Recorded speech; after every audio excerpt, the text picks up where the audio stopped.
Ma mère a accueilli notre cousine dangereuse après qu'elle ait soi-disant tenté d'étouffer sa petite sœur. Mais quand elle a sauvé mon petit frère de l'étouffement et qu'on l'a jeté dehors pour ça, elle a révélé une vérité qui m'a fait comprendre ce qui se passait réellement. J'avais 14 ans quand ma mère a laissé une personne connue pour être violente venir vivre chez nous. C'était notre cousine Yuna, 16 ans, qui revenait tout juste d'un centre de rééducation pour avoir essayé d'étouffer sa petite sœur par jalousie. Sa mère ne se sentait pas en sécurité avec elle à la maison, alors la mienne a proposé de l'accueillir. Je trouvais ça admirable. Mais quand Yuna est arrivée 3 jours plus tard, elle n'était pas ce à quoi je m'attendais. Mince, silencieuse, les épaules rentrées comme si elle voulait disparaître. Les semaines suivantes, j'ai vu sa vie chez nous devenir un véritable enfer. On avait mis un cadenas à l'extérieur de sa porte et on ne la laissait sortir que pour aller à l'école et pendant les repas. Elle avait même l'interdiction d'utiliser des couverts, car, si elle veut se comporter comme un animal, alors on la traitera comme telle. Tu vois, elle ne parlait pas coréen, alors toute ma famille se permettait de dire du mal d'elle dans cette langue. Mais un truc ne collait pas. Je surprenais Yuna en train de faire toutes les corvées que personne ne voulait faire. La nuit, elle chantait des berceuses à travers les conduits d'aération pour calmer mon petit frère qui pleurait. Et pendant le dîner, elle faisait des ombres chinoises sur le mur juste pour le faire rire. Tout a changé pendant la fête d'anniversaire de ma mère. Les adultes étaient tous sous dans le jardin, la musique à fond. J'ai entendu un bruit venant du salon. En y entrant, ma mâchoire est tombée. Mon petit frère était en train de s'étouffer, le visage violet, les yeux exorbités, incapable de produire un son. J'ai essayé de l'aider, mais je faisais tout de travers, le frappant dans le dos sans effet, criant à l'aide que personne n'entendait à cause de la fête. Soudain, Yuna est apparue de nulle part. Elle l'a arraché de mes bras et a commencé à le frapper encore et encore. Le bonbon a jailli de sa bouche. Elle avait sauvé mon petit frère.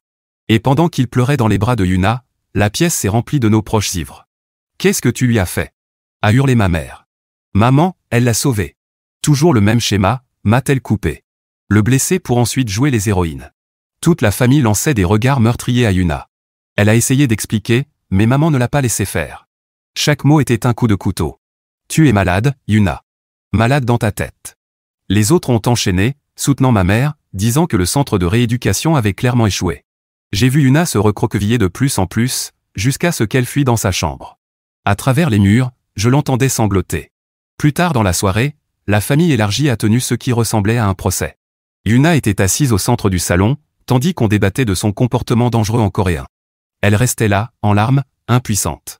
Le bus part à 11h ce soir, a annoncé ma mère en anglais, vers le refuge du centre-ville.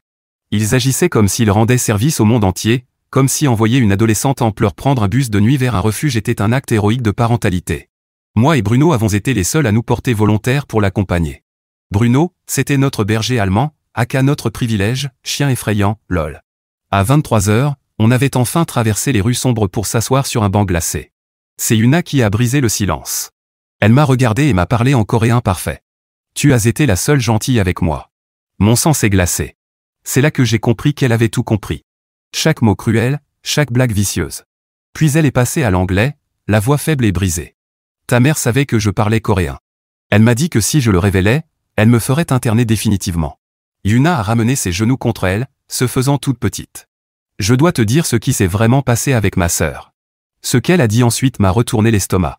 Yuna avait 14 ans et rendait visite à ma mère avec sa petite sœur Eki pendant que ses parents étaient en retraite. Ma mère l'avait encouragée à aller au cinéma. Quand elle est revenue, elle a trouvé ma mère avec un oreiller appuyé sur le visage d'Eki. Avant qu'elle ne puisse faire quoi que ce soit, ma mère a appelé ses parents pour leur dire que Yuna avait attaqué Eki. Je ne voulais pas la croire, jusqu'à ce qu'elle ajoute un détail qui a tout éclairé. Eki devait hériter d'un énorme fonds en fiducie de notre grand-mère. Si elle mourait jeune, il reviendrait à ma mère, en tant que fille aînée. J'ai senti mes yeux se remplir de larmes et j'ai reniflé pour les retenir. Lorsque le bus est arrivé, Yuna s'est levée sur des jambes tremblantes. Il y a une grue en papier bleu sur ton bureau. À l'intérieur, il y a un enregistrement de ta mère me menaçant en coréen, hier soir. Elle a encore besoin d'argent. Elle a pris une grande inspiration avant d'annoncer le coup final. Ton frère n'est pas en sécurité. Et toi non plus. Alors que le bus s'éloignait avec Yuna à son bord, je suis resté figé à l'arrêt vide avec Bruno, les mains tremblantes, réalisant que ma mère avait tenté de tuer un bébé. Mes jambes refusaient d'avancer vers la maison. Mon téléphone a vibré. Un message de maman s'est affiché à l'écran. Où es-tu? Il est passé minuit. J'ai tapé puis effacé 5 réponses différentes avant d'envoyer j'arrive, sachant que je devais affronter une possible infanticide. Le correcteur a changé j'arrive en j'arnaque juste avant que j'appuie sur envoyer.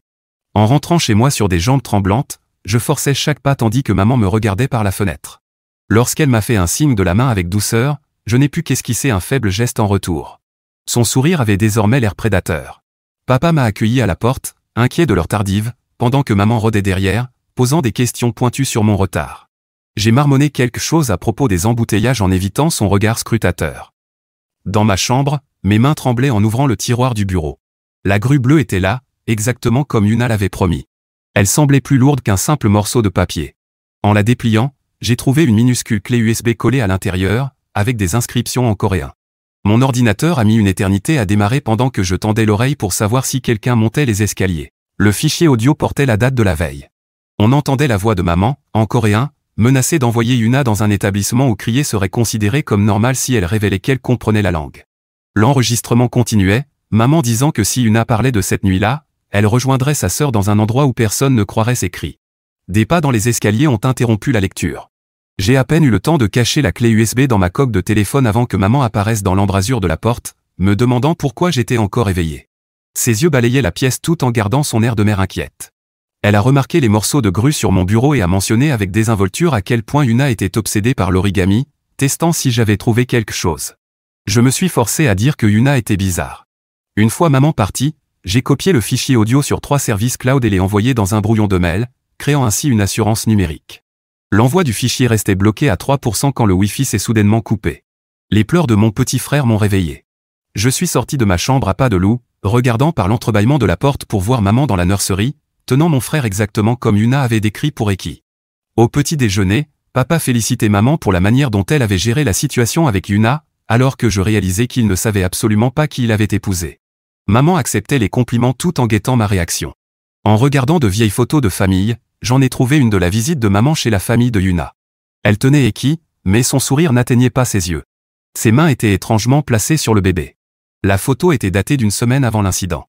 Maman a suggéré que j'avais l'air fatigué et stressé, proposant de me prendre un rendez-vous chez un thérapeute pour m'aider à traiter la manipulation de Yuna.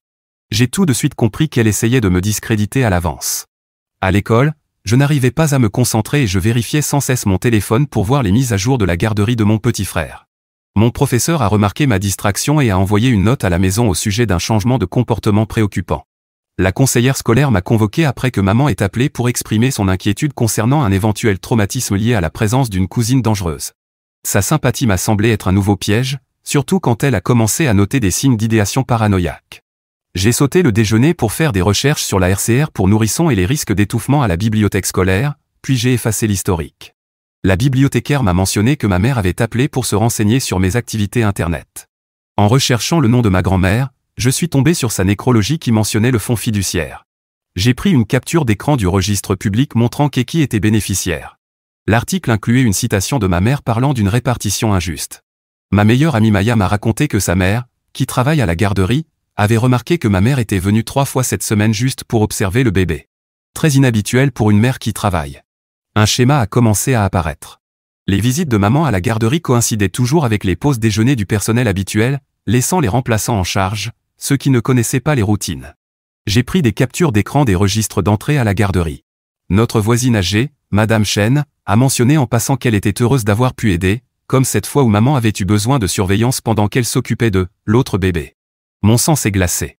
J'ai demandé l'air de rien à Madame Chen si elle se souvenait d'avoir gardé des enfants pour maman. C'est laquelle m'a expliqué que maman lui avait demandé de surveiller Eki il y a quelques années, mais avait brusquement annulé en disant que de la famille arrivait. Les dates correspondaient parfaitement à la chronologie de Yuna. Maman a ensuite annoncé qu'elle se portait volontaire pour passer la nuit à un événement de levée de fonds pour la garderie ce week-end. J'ai immédiatement envoyé un texto à papa pour lui demander d'emmener mon petit frère chez ses parents à la place. Papa m'a demandé pourquoi je ne voulais pas que maman profite d'un moment privilégié avec le bébé. J'ai semé un doute en disant que maman semblait dépasser ces derniers temps, et qu'une visite chez les grands-parents l'aiderait à se reposer.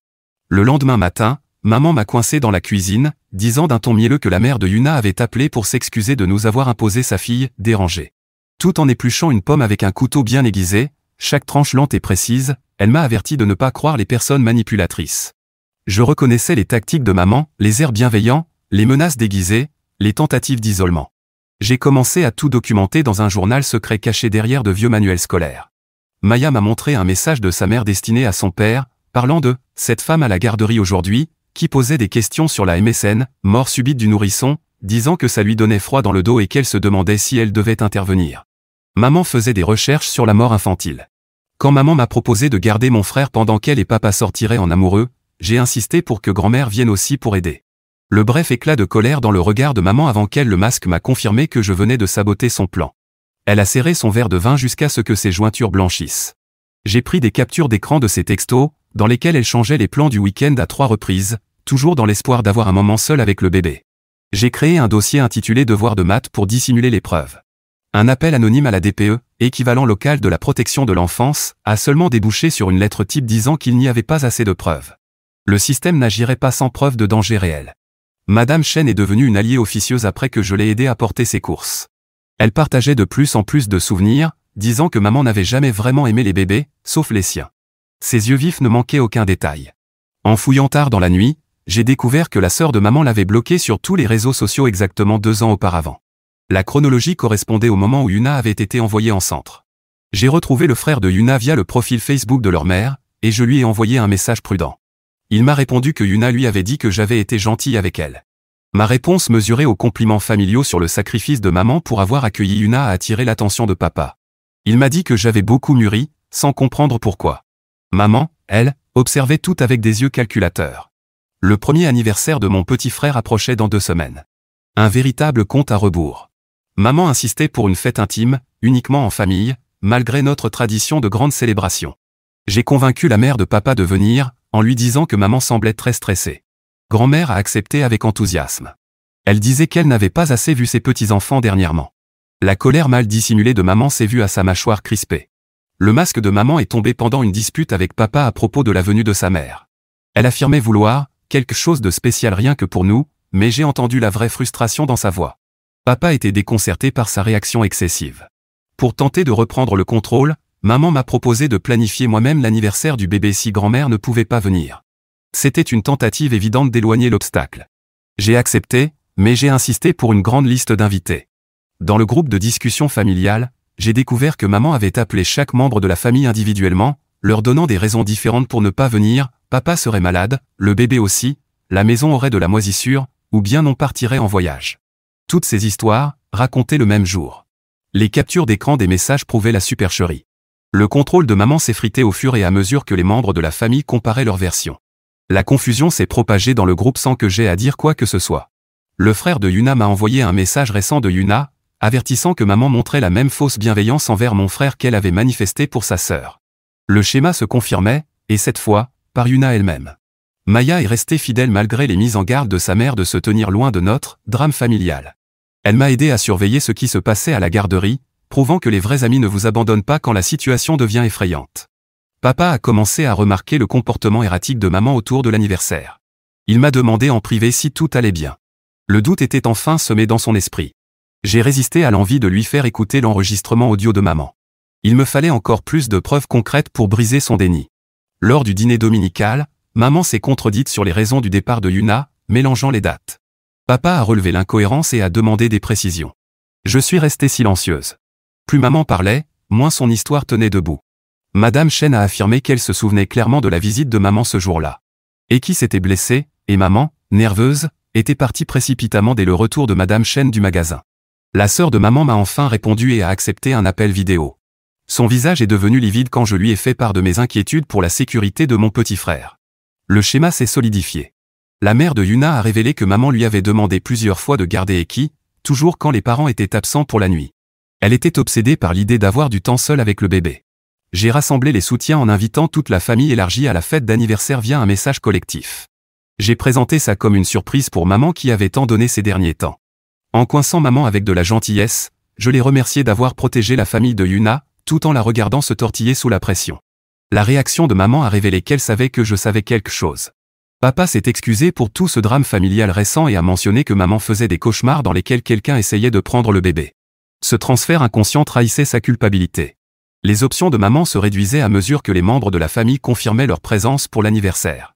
Ces tentatives de décommander les invités la faisaient passer pour instable aux yeux de papa et des autres.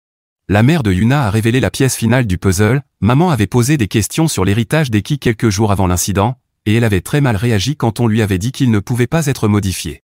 Le mobile financier était confirmé. J'ai veillé à ce que mon petit frère ne soit jamais seul avec maman, en coordonnant les efforts de papa, des grands-parents et de la mère de Maya. Le réseau de protection s'est construit sans accusation directe. Maman a remarqué, mais ne pouvait rien dire sans paraître suspecte. Les cousins, en participant innocemment à l'organisation de la fête, formaient une barrière entre elle et le bébé. J'ai utilisé leur présence comme un outil de protection.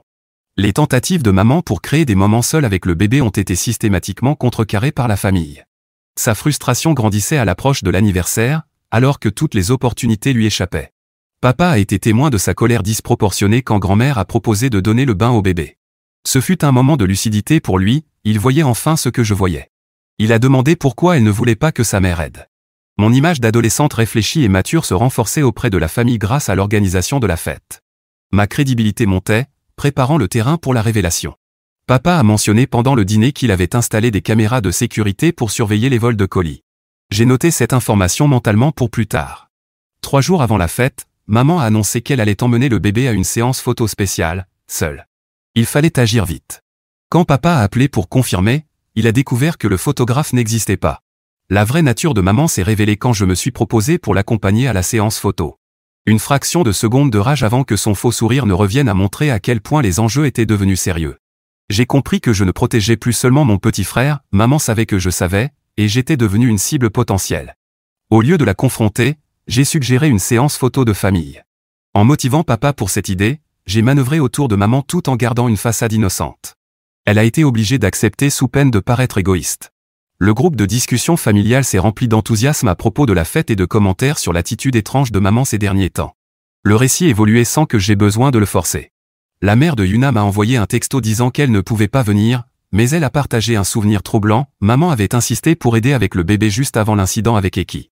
Une première victoire est arrivée quand maman s'est enfermée dans sa chambre avec une migraine, pendant que la maison se remplissait de famille. Mais je savais que ce n'était qu'un sursis.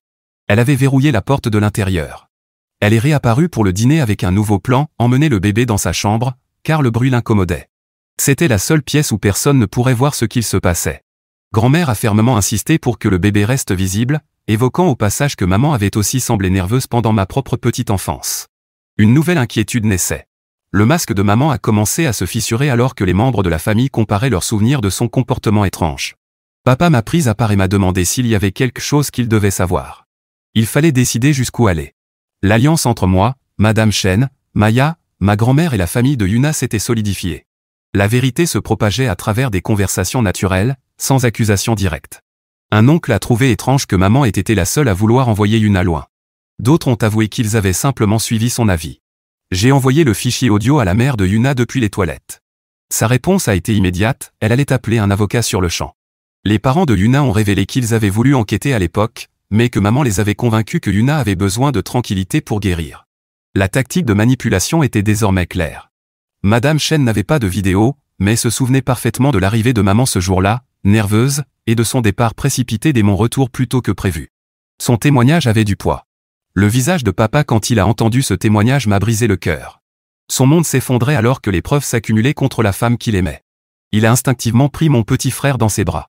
Le fichier audio complet a été diffusé en privé à papa et aux grands-parents. La voix de maman, menaçante, parlant d'institutionnalisation, évoquant clairement, cette nuit-là, glaçait le sang. Le consensus familial a été immédiat, le bébé ne pouvait plus rester seul avec elle.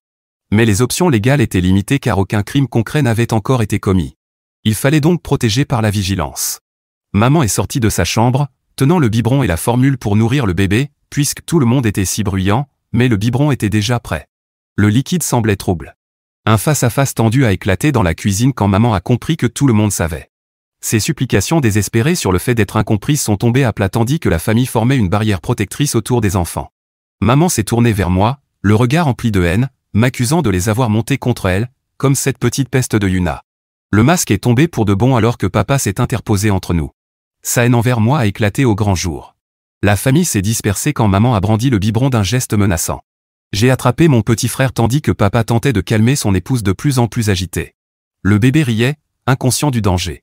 Il fallait choisir, courir avec le bébé ou aider papa à maîtriser maman. J'ai choisi la sécurité du bébé au détriment de mon père. J'ai couru chez Madame Chen avec mon frère dans les bras, les hurlements de maman résonnant derrière moi. La sécurité a été atteinte, mais au prix de laisser papa en danger. J'ai attendu chez Madame Chen pendant 20 longues minutes avant que les sirènes de police ne se fassent entendre. Maman avait eu le temps de se barricader et de préparer sa version. Sa silhouette allait et venait derrière les rideaux. Les policiers sont arrivés sur les lieux, maman barricadée dans la chambre, papa blessé avec des traces de défense. Je regardais, depuis la fenêtre de Madame Chen, ma maison d'enfance devenir une scène de crime. Le comportement de maman était si instable que les agents ont demandé une évaluation psychologique. Ces protestations, affirmant qu'elle avait été piégée par des enfants, n'ont fait que confirmer son déséquilibre. Les parents de Yuna sont arrivés avec un avocat de la famille, resté en ligne avec Yuna depuis le foyer. Elle a témoigné par appel vidéo. Yuna avait encore des bleus visibles dus à son enfermement. J'ai été confronté à un choix, porter plainte pour assurer la sécurité du bébé, mais détruire la famille, ou laisser maman obtenir de l'aide au risque de compromettre la vie de mon frère. J'ai choisi de protéger le bébé, quel qu'en soit le prix. J'ai remis toutes les preuves aux autorités, malgré les larmes de papa. L'unité familiale était brisée à jamais. L'arrestation de maman s'est faite sous les yeux du voisinage. Celle qui avait enfermé Yuna pour sauver les apparences était désormais exposée publiquement comme une tentative de meurtrière d'enfant. Elle a tenté de garder une certaine dignité, même menottée. La police a émis une ordonnance de protection d'urgence tandis que papa déposait une demande de garde temporaire. Une audience officielle était prévue la semaine suivante. La dernière tentative de manipulation de maman s'est faite par un appel depuis la prison, me suppliant de me souvenir des bons moments, refusant de reconnaître ses crimes. Mais ça n'a pas marché. Je suis resté ferme face à ces tentatives émotionnelles, j'ai changé de numéro de téléphone, et j'ai commencé une thérapie. La victoire avait un goût mêlé de chagrin et de soulagement. J'ai gardé une seule photo de famille, d'avant. Maman était placée en observation en attendant les poursuites. Papa m'a expliqué que le processus judiciaire prendrait des mois, mais que le bébé était en sécurité pour l'instant. La famille de Yuna avait entamé un chemin de guérison, m'invitant régulièrement à leur rendre visite. Les ponts se reconstruisaient, maintenant que les mensonges de maman avaient été balayés. Une nouvelle normalité s'installait. Papa apprenait à être père célibataire. Je restais hyper vigilante, mais je commençais à guérir. Mon petit frère était en sécurité, il s'épanouissait. Je vérifiais encore 2 fois les verrous. La grue bleue en papier avait été repliée et trônait sur mon bureau. Un rappel que la vérité, aussi douloureuse soit-elle, protège les innocents des prédateurs. 6 mois plus tard, alors que les procédures judiciaires suivaient leur cours, j'ai vu mon petit frère faire ses premiers pas lors de sa 2e fête d'anniversaire, entouré des 2 côtés de la famille, enfin réunis. Yuna le soutenait pendant qu'il marchait vers moi. Notre traumatisme partagé s'était transformé en un lien indestructible de protection, tandis que papa filmait, les larmes mêlant joie et deuil pour la femme qu'il pensait connaître. Le prix de la sécurité avait été payé, mais chaque illusion brisée valait la peine pour empêcher que des vies innocentes ne deviennent un simple enjeu d'héritage. Cette fête représentait tout ce que maman avait tenté d'empêcher. Chaque recoin de la maison était rempli par les membres de la famille élargie, formant le réseau protecteur que maman avait tant combattu. Les cousins jouaient avec mon petit frère, pendant que les tantes et oncles échangeaient des souvenirs sur les signaux d'alerte qu'ils avaient ignorés. Yuna était assise à côté de moi sur le canapé, plus du tout cette fille recroquevillée et terrorisée d'il y a quelques mois. Elle avait pris du poids au foyer, avait commencé des cours universitaires, et ses parents l'avaient accueillie à bras ouverts avec un accompagnement thérapeutique. Papa semblait avoir vieilli de plusieurs années en quelques mois. Les caméras de sécurité qu'il avait installées à l'origine pour les voleurs de colis surveillaient désormais chaque recoin de notre maison. Il vérifiait 3 fois les repas du bébé, conservait les papiers de garde en 3 exemplaires, et assistait à des groupes de soutien pour parents célibataires 2 fois par semaine. La mère de Maya était devenue notre référente officieuse auprès de la crèche, veillant à ce que mon petit frère ne soit jamais laissé seul avec des remplaçants. La directrice de la crèche, choquée par les questions de maman sur la mort subite du nourrisson, avait instauré de nouveaux protocoles pour les visiteurs. Madame Chen passait chaque jour, apportant soupe et sagesse. Elle avait témoigné à chaque audience, sa mémoire acérée rappelant le comportement suspect de maman avec les 2 bébés. Cette femme âgée était devenue notre ange gardien. Grand-mère avait emménagé temporairement pour aider papa à gérer sa nouvelle vie tout en affrontant les crimes de sa propre fille. Elle avait découvert que maman s'était renseignée à plusieurs reprises sur son propre héritage au fil des années. Mon oncle a admis sa culpabilité d'avoir ignoré la situation de Yuna. Il avait ouvert un fonds pour ses études afin de réparer son erreur d'avoir suivi aveuglément les directives de maman. Le procureur avait bâti un dossier solide grâce à l'enregistrement audio, aux témoignages, et aux éléments prouvant une répétition de comportement. L'avocat de maman plaidait la maladie mentale, mais la planification méticuleuse de ses actes affaiblissait cette défense.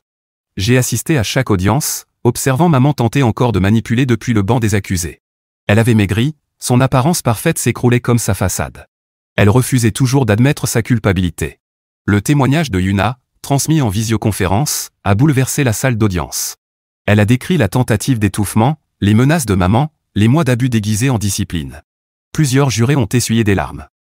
Les employés de la crèche ont témoigné sur les questions inquiétantes de maman. Les brochures sur la mort subite du nourrisson qu'elle avait demandé ont été ajoutées au dossier. Son historique de recherche internet révélait des mois d'investigation sur la mort infantile. Papa a témoigné, la voix brisée, sur la découverte de la véritable nature de sa femme. Il a décrit son obsession pour les moments seuls avec le bébé, sa rage quand cela lui était refusé, ses tentatives de contrôle de plus en plus dangereuses. Mon témoignage est arrivé en dernier. J'ai présenté les preuves documentées, les captures d'écran, les conversations de groupe de la famille. J'ai expliqué comment maman avait façonné l'image de Yuna comme étant la menace, alors qu'elle était la vraie source du danger. Les parents de maman ont assisté à une seule audience, puis ne sont jamais revenus. La honte des actes de leur fille et la révélation de ces décennies de manipulation étaient trop lourdes à affronter publiquement. Entre les audiences, la vie reprenait. Mon petit frère a appris à marcher, puis à courir. Son premier mot fut « Papa », ce qui a fait pleurer papa. Le deuxième fut « Sécurité », ce qui m'a fait pleurer. Je luttais en thérapie contre la culpabilité du survivant. Pourquoi avais-je été épargné alors que Yuna? La thérapeute m'a aidé à comprendre que ma gentillesse envers Yuna avait sauvé la vie de 2 bébés. L'école est devenue mon refuge. Mes notes se sont améliorées, car je canalisais mon anxiété dans les études. Les professeurs ont remarqué ma maturité, sans connaître l'histoire derrière ma transformation. Maya restait mon ancrage. Elle ne posait jamais de questions que je n'étais pas prête à affronter, elle m'offrait simplement une amitié stable. Sa mère continuait à surveiller la crèche, une couche de sécurité supplémentaire. Yuna et moi échangions régulièrement des messages. Elle m'envoyait des photos de son nouveau campus, des nouvelles de sa thérapie. Notre lien, né dans le traumatisme, évoluait vers la guérison. L'audience finale approchait. Maman faisait face à plusieurs chefs d'inculpation, tentatives d'homicide, mise en danger d'enfants, séquestration. Les preuves étaient accablantes, mais elle maintenait son innocence. Papa avait demandé le divorce, une formalité dans les circonstances. Maman, depuis la prison, contestait la séparation pour réclamer des biens matrimoniaux. Le juge a rejeté ses demandes au vu de la procédure pénale.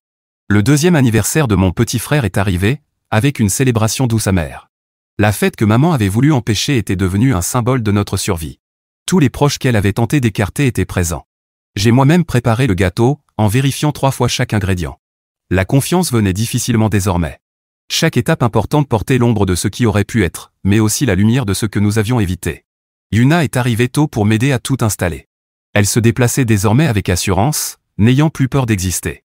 Ses parents m'ont remercié encore une fois d'avoir cru en leur fille.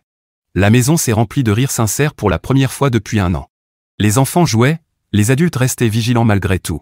Nous avions tous appris le prix de la confiance aveugle. Papa a offert à mon petit frère un cadeau spécial, un album photo de ses 2 premières années, soigneusement édité pour exclure maman. C'était à la fois une protection et un deuil, lui épargner une vérité qu'il découvrirait plus tard. Pendant qu'on allumait les bougies, j'ai pensé à cet héritage qui avait tout déclenché. Et qui était en sécurité avec ses parents. Mon petit frère ne serait jamais vu comme un capital. Le fonds avait été réorganisé pour protéger les 2 enfants. Le verdict est tombé 2 semaines plus tard. 15 ans de prison avec possibilité de libération conditionnelle après 7. Le juge a cité la nature calculée de ces crimes, la manipulation familiale, le danger qu'elle représentait pour plusieurs enfants. Papa s'est effondré, soulagé, à l'annonce du verdict. La justice semblait froide mais nécessaire. Nous avions protégé mon frère, validé la vérité de Yuna, mais perdu la famille que nous pensions avoir. Maman a été conduite hors de la salle d'audience menottée, toujours campée dans son rôle de victime. Son dernier regard lancé dans ma direction n'était que haine pure. Je l'ai soutenu du regard, sans trembler, je n'étais plus l'enfant naïf qui avait accueilli Yuna. Le retour en voiture s'est fait dans le silence. Papa a posé une main sur mon épaule, reconnaissance silencieuse de ce que j'avais sacrifié pour la vérité. Mon petit frère babillait joyeusement dans son siège auto, inconscient du danger qu'il avait frôlé. Ce soir-là, j'ai retrouvé la grue bleue en papier sur mon bureau, l'élément déclencheur de notre chemin vers la sécurité. Je l'ai replié soigneusement, un rappel que parfois, aimer signifie protéger les gens de ceux qui sont censés les aimer le plus. 6 mois plus tard, la normalité revenait peu à peu. Papa souriait davantage. Mon petit frère s'épanouissait. J'ai cessé de vérifier les verrous de manière obsessionnelle. Yuna venait nous voir chaque mois. Notre amitié évoluait au-delà du traumatisme partagé. La famille élargie s'était réorganisée autour de la vérité. Des excuses avaient été faites. Des limites, établies. Nous avions appris à remettre en question, à vérifier, à protéger. La confiance naïve était partie, remplacée par des choix conscients. J'ai observé mon petit frère jouer lors de sa fête d'anniversaire, entouré de ceux qui avaient combattu pour sa sécurité. Eunice le soutenait pendant qu'il marchait vers moi, nous étions tous 2 devenus ses anges gardiens. Papa enregistrait chaque instant, ses larmes mêlant joie et chagrin. Nous avions payé le prix de la sécurité, en perdant une famille, notre innocence, notre paix. Mais le rire libre et insouciant de mon petit frère prouvait que cela en valait la peine. La grue bleue reposait désormais en permanence sur mon bureau. Un gardien de papier. La vérité nous avait sauvés, même si elle était venue d'un murmure brisé à un arrêt de bus. Parfois, ce sont les voix les plus faibles qui portent les avertissements les plus importants.